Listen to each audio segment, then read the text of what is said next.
नीति निर्देशक तत्व है एवं मूल कर्तव्य। फर्स्ट इकाई का सेकंड भाग है ये, इस पर चर्चा करेंगे। इस लेसन के 3 भाग हैं। पहला है मूल अधिकार, दूसरा है नीति निर्देशक तत्व और तीसरा है मूल कर्तव्य। तो आज हम चर्चा करेंगे मूल अधिकारों पर। मूल अधिकार क्या है? तो मूल अधिकार के बारे में न्यायाधीश सप्रू, भूतपूर्व न्यायाधीश है ये सप्रू, इन्होंने कहा है कि संविधान में मूल अधिकार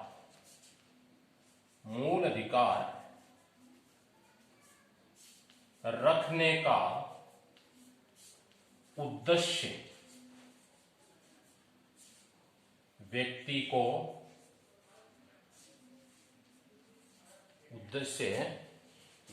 को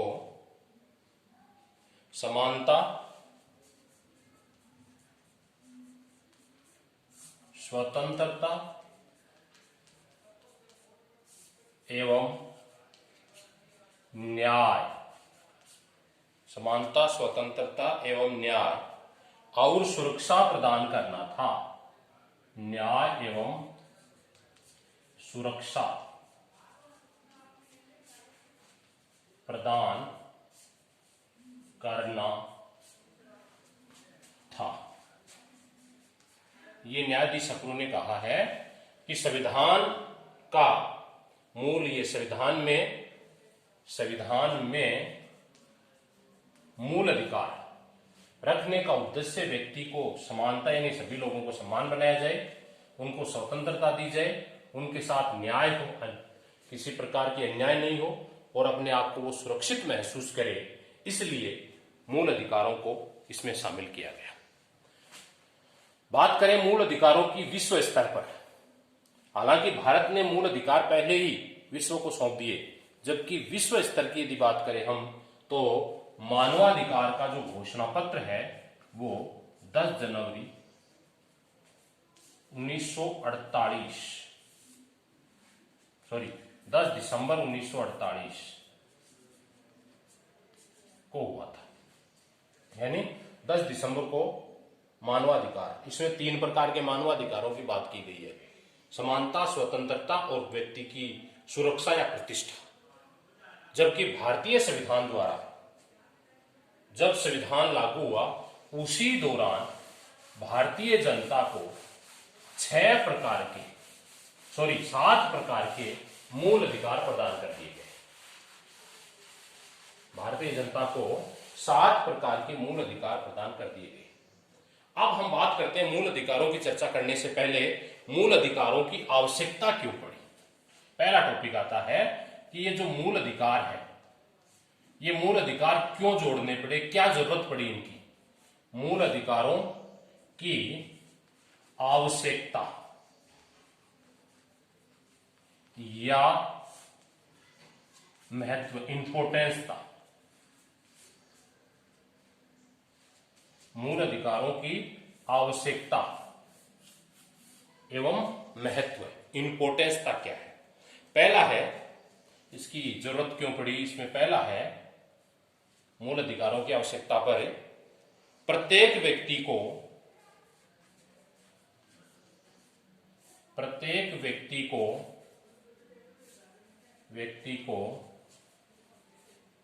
सुरक्षा प्रदान करना, प्रत्येक व्यक्ति को सुरक्षा प्रदान करना। अब देखो, मूल अधिकार जो है वो क्या है? लोकतंत्र की आधारशिला है। प्रत्येक व्यक्ति को सुरक्षा प्रदान करना, मूल अधिकार लोकतंत्र की क्या है? आधारशिला। इसका तात्पर्य यह हुआ कि मुख्य स्तंभ है। आधारशिला का मतलब क्या हुआ? मुख्य स्तंभ है। इसके बिना इस संविधान का कोई औचित्य नहीं है। आप जनता से सब कुछ ले ही लो, उसको कुछ नहीं दे तो जनता किसी भी बात को मानने के लिए तैयार नहीं होगी।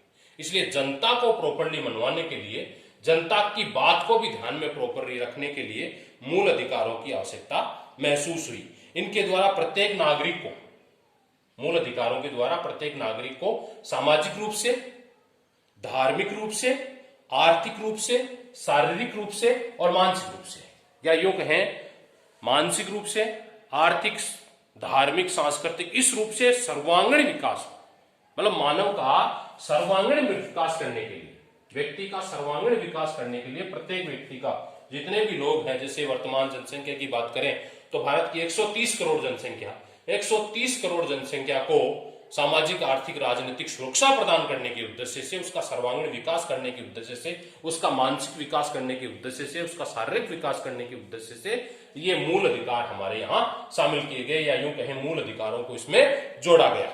नंबर 2 है शासन की स्वेच्छाचारिता पर रोक। शासन की स्वेच्छाचारिता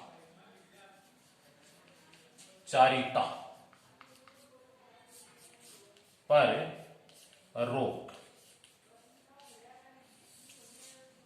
एक, वैसे आप अर्थशास्त्री मान लो, राजनीति शास्त्री मान लो, कौटिल्य का नाम सुना है,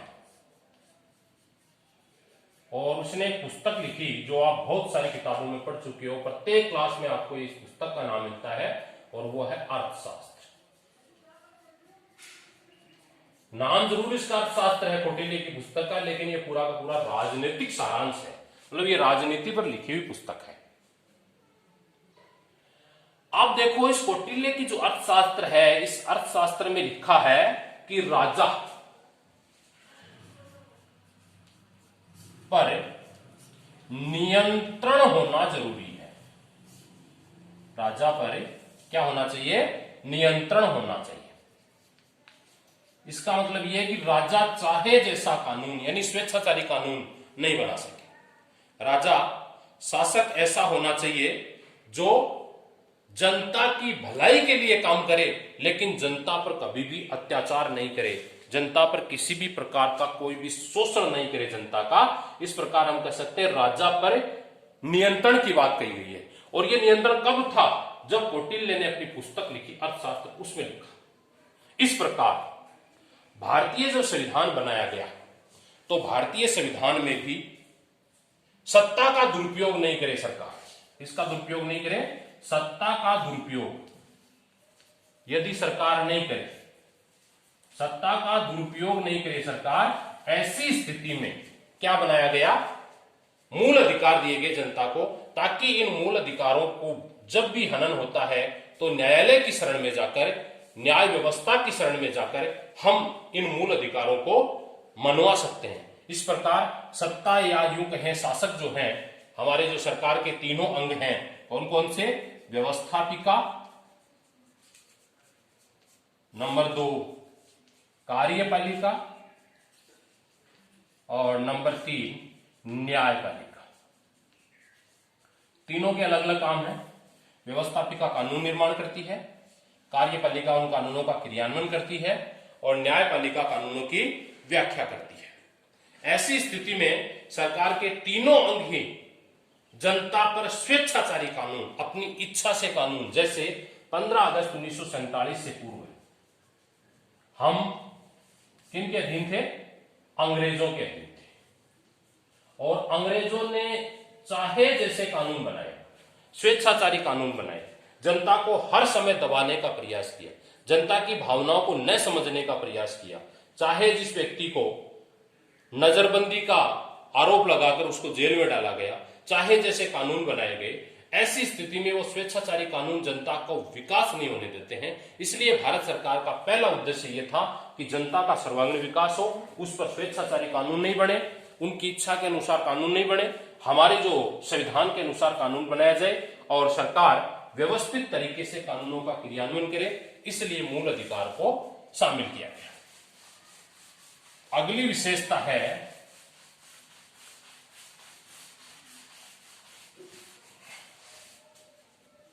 नंबर 3 न्यायिक सुरक्षा।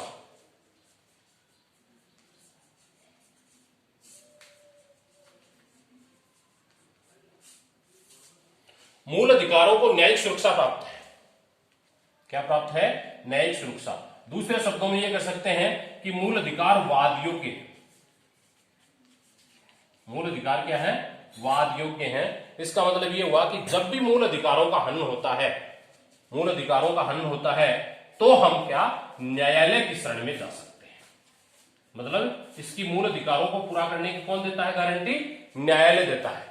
यदि आप न्यायालय में जाते हैं तो सर्वोच्च न्यायालय अनुच्छेद 32 के तहत, सर्वोच्च न्यायालय कौन से अनुच्छेद के तहत? 32 के तहत, आगे बढ़ेंगे, मूल अधिकारों में हम 5 प्रकार के लेख, कितने प्रकार के? 5 प्रकार के, पांचों लेख जारी करके हमारे मूल अधिकारों की सुरक्षा प्रदान करता है। उसी प्रकार उच्च न्यायालय अनुच्छेद 226 के तहत, उच्च न्यायालय कौन से अनुच्छेद के तहत?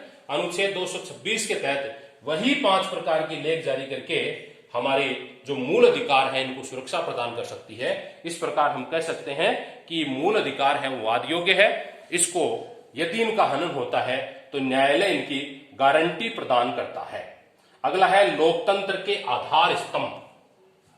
जो पहली विशेषता थी वैसा ही है, सेम ये, प्रत्येक व्यक्ति को सुरक्षा प्रदान करने वाली, जैसी आपने पढ़ी उसमें, कि ये लोकतंत्र के लिए क्या है? आधार स्तंभ है। चौथी विशेषता है इसकी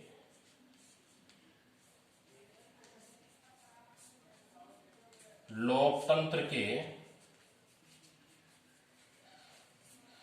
आधार स्तंभ।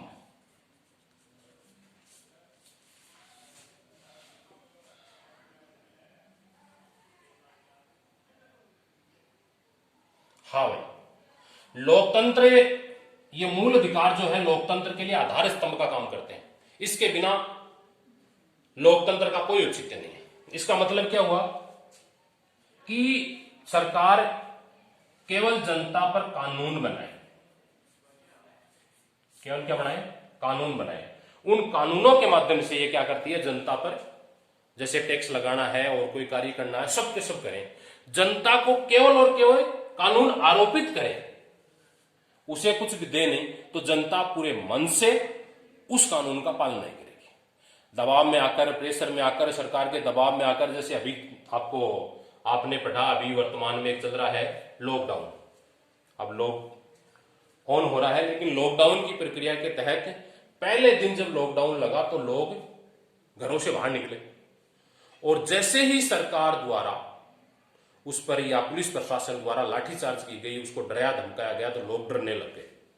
ठीक है, यदि ऐसे कानूनों के माध्यम से, ऐसे दबाव के कारण हम कानून को लागू करवा सकते हैं, लेकिन वर्तमान में यदि बात करें, हम मुंह पर मास्क लगाना है, 2 मीटर की दूरी रखना है, यह सब प्रक्रिया हम स्वतः कर रहे हैं। जब लॉकडाउन लगा उस दौरान इसका बहुत बड़ा भय था, और वर्तमान में भय कम हो गया है। कोरोना का जो भय है वो क्या हो गया है?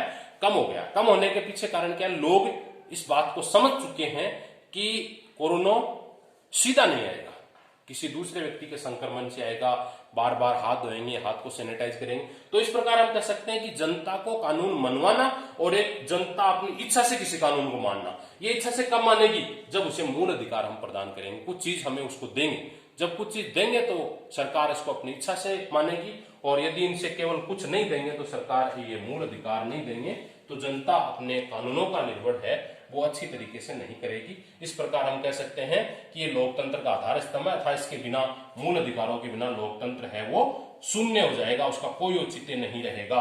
अगली विशेषता है समानता के कारक। अगली विशेषता क्या है? समानता के कारक। इसका मतलब क्या हुआ?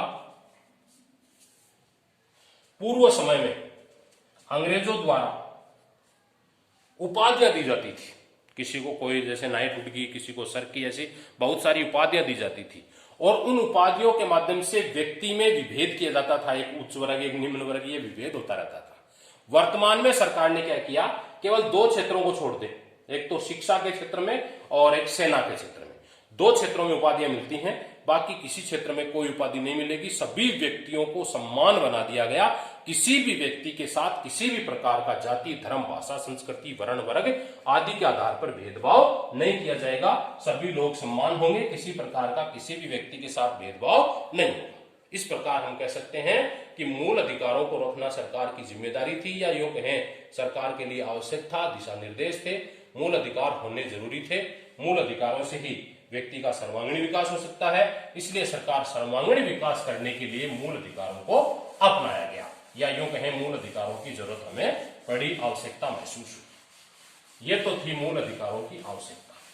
अब भारतीय संविधान द्वारा कौन कौन से मूल अधिकार दिए गए हैं उन पर हम चर्चा करते हैं। सबसे पहले मूल अधिकार कितने हैं इन पर चर्चा करेंगे, कौन से भाग में लिखे हुए हैं इन पर चर्चा करेंगे। तो देखो, सबसे पहले हम मूल अधिकारों की बात करें तो भारतीय संविधान के भाग 3, कौन से भाग में? 3 में अनुच्छेद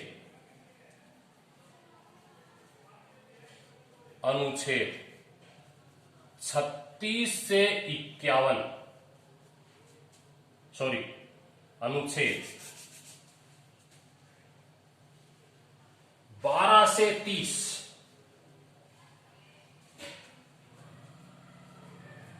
12 से 30 एवं 31 से 32 से 35 तक कुल अनुच्छेद। ये प्रश्न पूछा जाता है कई बार कि भारतीय संविधान के कुल, ये मूल अधिकारों के कुल कितने अनुच्छेद हैं? कुल अनुच्छेद कितने हैं? यदि आपको याद है तो आप गिन सकते हो, और नहीं तो 23 याद कर लो। कुल अनुच्छेद कितने हैं? 23 में मूल अधिकारों का प्रावधान है। ठीक है, कितने मूल अधिकार हैं? 6। कितने मूल अधिकार हैं? 6। मूल संविधान में कितने थे? 7। मूल संविधान में कितने थे? 7। मूल संविधान में यह संख्या थी 7। ठीक है, अब देखो, मूल संविधान में 7 थे, ये 6 कौन कौन से हैं?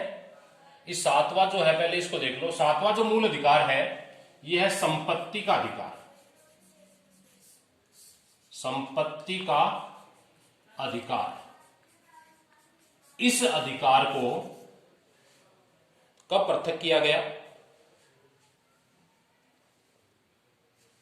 इस अधिकार को कब पृथक किया गया? 44वां संविधान संशोधन।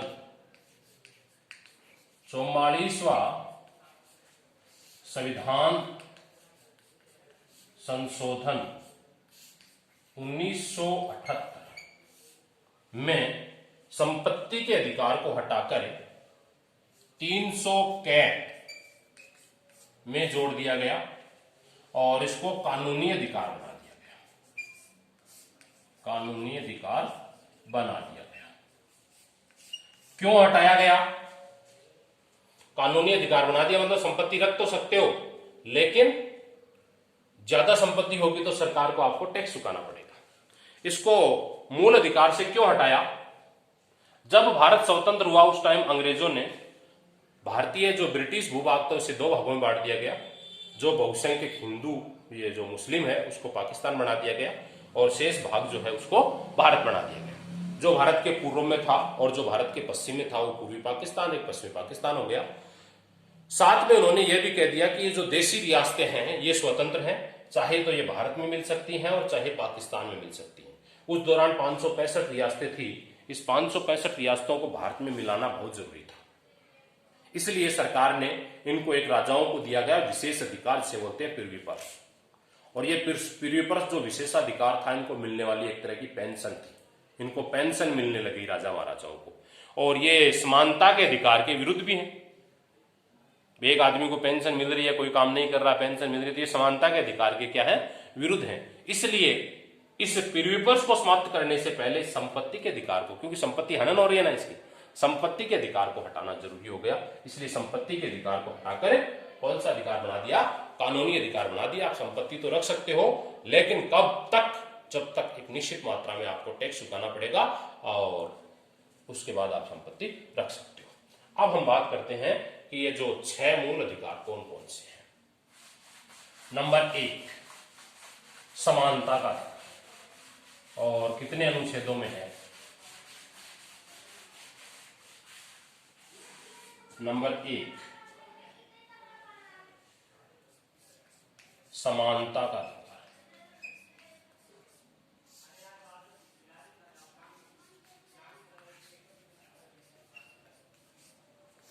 अनुच्छेद आगे कोष्टक में लिख लो, अनुच्छेद 14 से 18 तक। नंबर 2, स्वतंत्रता का अधिकार।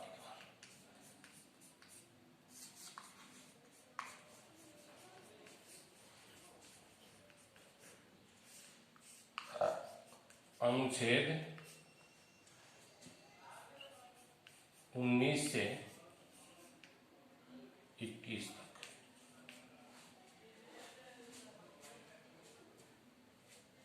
सॉरी, 19 से 22 तक। नंबर 3, शोषण के विरुद्ध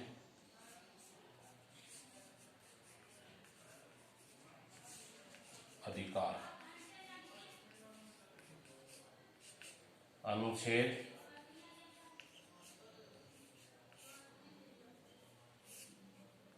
23 व 24। नंबर 4, धार्मिक स्वतंत्रता का अधिकार।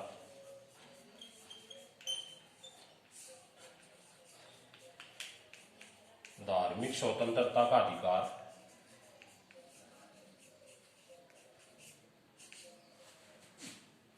अनुच्छेद 25 से 28।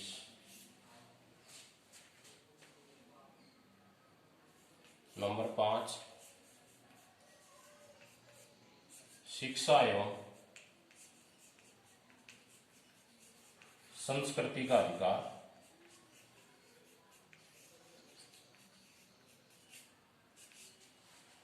उनतीस और 30।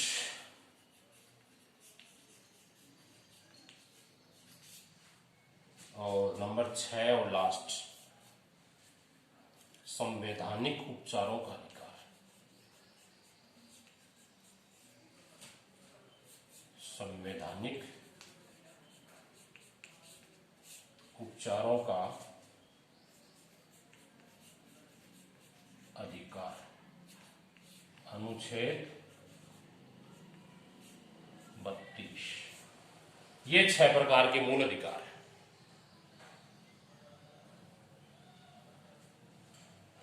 कितने प्रकार के मूल अधिकार हैं? 6 प्रकार के मूल अधिकार हैं। यदि नोट करना चाहो तो कर लो इनको। अब हम एक एक की चर्चा करेंगे। एक बार सबको दोबारा पढ़ दो। सबसे पहला है समानता का अधिकार। कौन से अनुच्छेद में है? अनुच्छेद 14 से 18। दूसरा स्वतंत्रता का अधिकार 19 से 22। तीसरा शोषण के विरुद्ध अधिकार 23 और 24। धार्मिक स्वतंत्रता का अधिकार 25 से 28। और शिक्षा एवं संस्कृति का अधिकार 29 और 30। और संवैधानिक उपचारों का अधिकार अनुच्छेद 32। अब हम बात करते हैं सबसे पहले अधिकार की, समानता का अधिकार। बाकी सबको मैं इरेज कर देता हूं। सबसे पहले हम एक एक की बात करेंगे। 6 अधिकारों को हम विस्तार से पढ़ना है। तो सबसे पहले हम पढ़ते हैं कौन सा अधिकार? समानता का अधिकार। और समानता का अधिकार कितने अनुच्छेदों में है? 14, 15, 16, 17 और 18। तो सबसे पहले हम बात करते हैं अनुच्छेद 14। कौन से अनुच्छेद की? अनुच्छेद 14 के अनुसार। अनुच्छेद 14 के अनुसार विधि के समक्ष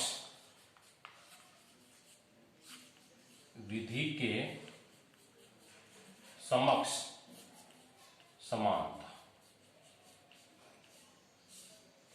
पहली विशेषता क्या है इसकी? विधि के समक्ष समानता। विधि का अर्थ है कानून। विधि का अर्थ क्या है? कानून। कानून की दृष्टि में सभी लोग समान हैं।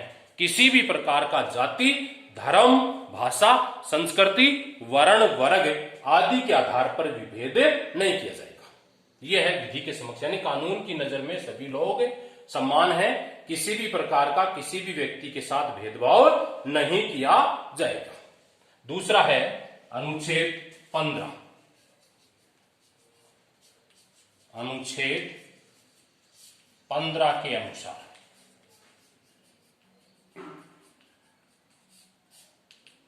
क्या लिखा हुआ 15 में? धर्म, मूलवंश, जाति, धर्म, मूलवंश, जाति, भाषा, वर्ण, वर्ग एवं संस्कृति के आधार पर विभेद का निषेध। विभेद का निषेध क्या मतलब हुआ इसका? अनुच्छेद 15 में लिखा हुआ है कि धर्म, मूलवंश, जाति, भाषा, वर्ण, वर्ग एवं संस्कृति के आधार पर किसी भी प्रकार का भेदभाव नहीं किया जाएगा।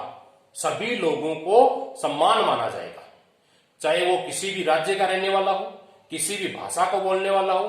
प्रत्येक राज्य के लोग, 29 जितने राज्य हैं, उन सभी राज्यों के लोगों को बिना किसी भेदभाव के सभी लोगों को सम्मान माना जाएगा। किसी भी प्रकार का कोई भी भेदभाव नहीं किया जाएगा। अगला है अनुच्छेद 16। अनुच्छेद 16 में लिखा हुआ है, अनुच्छेद 16 के अनुसार लोक नियोजन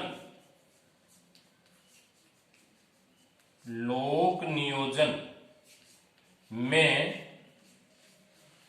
अवसर की समानता। लोक नियोजन में अवसर की समानता। लोक जनता, नियोजन इन्वेस्टमेंट, वैसे यदि अर्थ देखें तो इनका, जबकि इसका सही अर्थ है लोक जीवन का मतलब, लोक नियोजन का मतलब है सरकारी नौकरियों में। सरकारी नौकरियों में सभी लोगों को सम्मान माना गया है। मतलब लोक नियोजन में अवसर की समानता से मतलब है कि सरकारी नौकरी प्राप्त करने में किसी प्रकार का कोई भी भेदभाव नहीं किया जाएगा। लेकिन सरकार जो पिछड़े वर्ग हैं, जो महिला है, जो आर्थिक रूप से पिछड़े वर्ग हैं या अन्य पिछड़े वर्ग हैं, अनुसूचित जाति के लोग हैं, अनुसूचित जनजाति के लोग हैं, उनको विशेष प्रकार का आरक्षण प्रदान करके इनको क्या किया गया है? विशेष छूट दी गई है, जो इस समानता में किसी प्रकार का कोई बाधक नहीं बना है।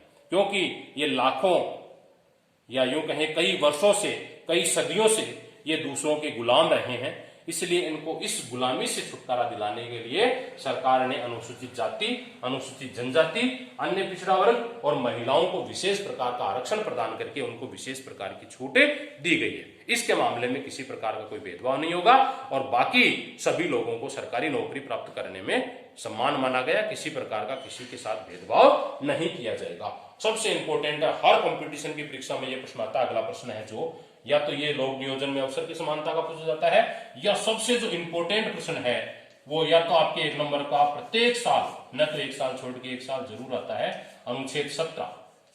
प्रश्न क्या आता है? अस्पृश्यता का अंत किस अनुच्छेद में किया गया है? अस्पृश्यता का अंत कौन से अनुच्छेद में? 17 में। अस्पृश्यता का अंत का मतलब है कि भारत में कई वर्षों से, कई सदियों से जो निम्न वर्ग के लोग हैं उनके साथ छुआछूत की प्रथा होती थी। अछूत अपने आप पे टच होते, निम्न जाति का कोई व्यक्ति यदि पास से निकल गया, टच हो गया, तो अपने आप को अछूत, निम्न जाति का समझते थे। इसे हम बोलते हैं छुआछूत की प्रथा। ये जो छुआछूत की प्रथा भारतीय संविधान द्वारा समाप्त कर दी गई है और इसको पूरी तरह से लागू करवाने के लिए भारतीय संविधान में एक विशेष प्रकार का प्रावधान किया गया और यूं कहें अस्पृश्यता निवारण अधिनियम 1955 बनाया गया। कब बनाया गया? अस्पृश्यता निवारण अधिनियम 1955 में। और इसको और ज्यादा मजबूत किया गया 1989 में। अस्पृश्यता जो निवारण अधिनियम है, अस्पृश्यता निवारण अधिनियम को 1989 में मजबूत बनाया गया। अब इसमें बात यह है कि इसका दुरुपयोग नहीं है ना। इसका कई बार क्या होता है कि दुरुपयोग करते हैं लोग, इसलिए इसका दुरुपयोग से बचाव करने के लिए सरकार ने उच्च जातियों की गवाही मांगी है। 2 लोग जो है उच्च जाति के होने चाहिए, उच्च जाति वाले ही इनकी गवाही दे, तब ये कानून है वो प्रभावी होगा। ये 1955 में तो बड़ा क्या अस्पृश्यता निवारण अधिनियम 1955 में बना, और इसको विशेष जो प्रभावी बना गया वो कब बनाया गया, 1989 में बनाया गया। ये है अनुच्छेद 17। और एक और बचा है आपके अनुच्छेद 18। फिर आपका अधिकार कौन सा हो गया पूरा, अनुच्छेद 18 के अनुसार क्या लिखा हुआ है 18 में, उपाधियों का अंत।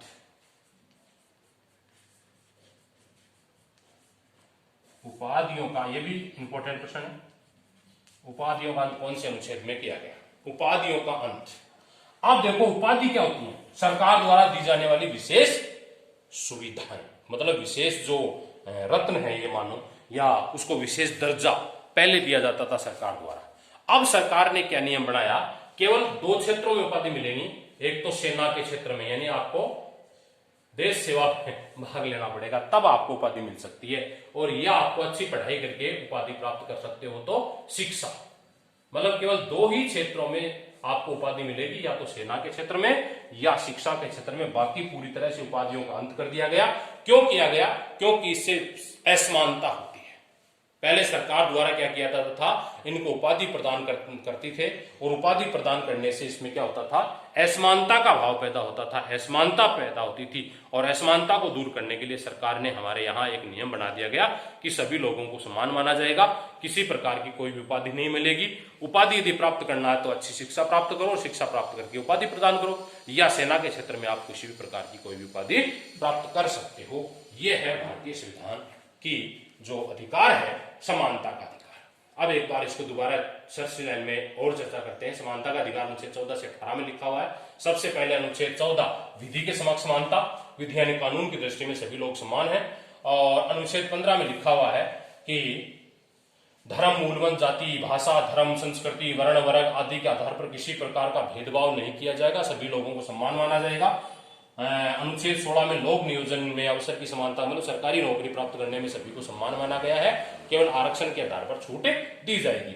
अस्पृश्यता का अंत कर दिया गया, छुआछूत की प्रथा को पूर्णतः समाप्त कर दिया गया है, और छुआछूत की प्रथा को मजबूत बनाने के लिए एक कानून बनाया गया 1955 में, उसको और प्रभावी बनाया गया 1989 में। और 18वां और अंतिम जो है वो है उपाधियों का अंत। सरकार द्वारा केवल 2 क्षेत्रों में उपाधियां मिलेंगी। कौन कौन से क्षेत्र में, नंबर 1 शिक्षा के क्षेत्र में, नंबर 2 सेना के क्षेत्र में। ये तो आपका था पहला अधिकार, क्या नाम था, समानता का अधिकार।